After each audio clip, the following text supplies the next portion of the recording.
Você já parou para pensar que Cristo é a pedra sobre a qual a igreja está edificada e não Pedro? Os católicos costumam dizer que a igreja está edificada sobre Pedro, baseando-se numa interpretação deles de Mateus 16:18. Mas ao analisarmos esse texto e outros textos da Bíblia, nós vamos ver que a pedra que Jesus estava falando era ele mesmo. Veja o que diz Mateus 16:18. Também eu te digo que tu és Pedro, e sobre esta pedra edificarei a minha igreja, e as portas do inferno não prevalecerão contra ela. Aqui ele está falando que a igreja seria edificada sobre uma pedra. Mas que pedra é essa? Veja o que diz lá em Mateus capítulo 22. Em Mateus capítulo 22, nós temos um princípio de interpretação da Bíblia que é o seguinte: a Bíblia interpreta-se a si mesma. Ou seja, a explicação para um versículo da Bíblia está em outros versículos que estão na Bíblia. E veja o que diz em Mateus 22.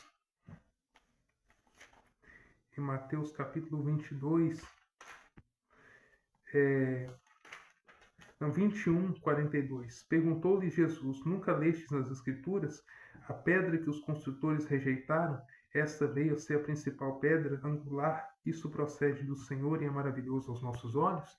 E agora veja em Efésios 2:20 o que o apóstolo Paulo diz. Efésios capítulo 2, versículo 20. Esses ensinos que nós damos aqui, irmãos, são baseados nas Escrituras 100%. Nós não saímos fora da palavra. Veja o que diz Efésios 2:20, edificados sobre o fundamento dos apóstolos e profetas, sendo ele mesmo, Cristo Jesus, a pedra angular. O fundamento dos apóstolos e profetas é o Antigo e o Novo Testamento, sendo o Antigo Testamento o fundamento dos profetas e o Novo Testamento o fundamento dos apóstolos. E a pedra angular que sustenta o edifício, a igreja, é o próprio Jesus Cristo, como foi falado aqui, sendo ele mesmo, Cristo Jesus, a pedra angular. Então a pedra que Jesus mencionou ali em Mateus 16:18 é ele mesmo, é ele quem sustenta a igreja, é ele quem a segura, é ele quem a mantém firme, e se ele sair debaixo da igreja, a igreja desaba, a igreja vai abaixo.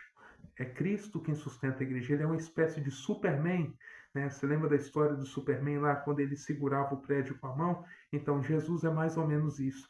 Ele segura a igreja com as mãos. E se ele tirar as mãos da igreja e sair fora dela, a igreja desabará. Então que você possa ficar com essa mensagem nessa noite e que você possa entender que Cristo é a pedra sobre a qual a igreja está edificada. E sem ele, a igreja desaba, a igreja vai abaixo e a igreja cai em ruínas. Deus